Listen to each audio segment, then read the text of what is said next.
Pencatatan akuntansi untuk akun ekuitas adalah proses mendokumentasikan semua transaksi keuangan yang mengubah nilai hak atau klaim pemilik atas aset bersih perusahaan.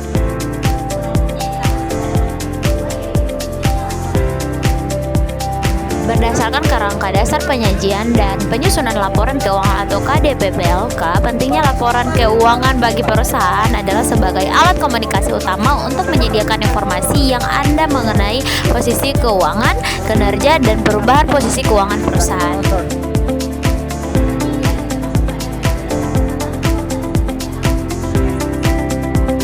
Menerapkan metode pencatatan akuntansi untuk akun investasi itu adalah merupakan proses sistematis untuk mencatat nilai awal investasi saat dibeli dan kemudian menyesuaikan nilai tersebut dalam laporan keuangan seiring waktu.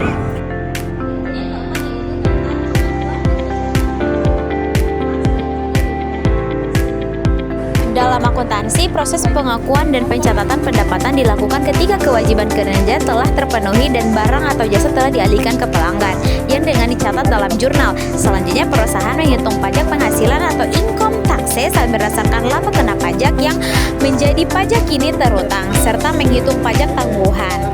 Nah, yang timbul dari perbedaan waktu antara pelaporan akuntansi dan pelaporan pajak, yaitu menghasilkan aset pajak tanggungan DTA dan disabilitas pajak tanggungan DTL untuk mencerminkan dampak pajak di masa depan.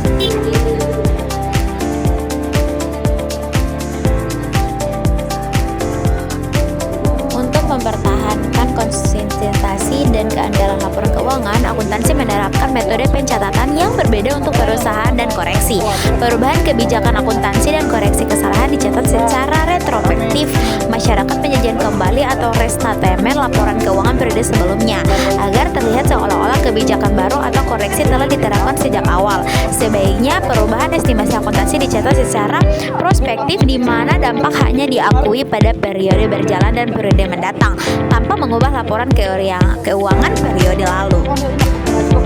Studi kasus pencatatan ekuitas pada PT Karya Bersama yang memiliki saldo awal ekuitas sebesar 850 juta melibatkan 3 jenis transaksi utama. Yang pertama, menerbitkan 100.000 lembar saham baru seharga 1.500 per lembar yang dicatat dengan menerbit kas 150 juta dan mengkredit modal saham biasa ke 100 juta serta tambahan modal di sektor atau agen saham itu sebesar 50 juta. Kedua, pengumuman dan pembayaran dividen tunai sebesar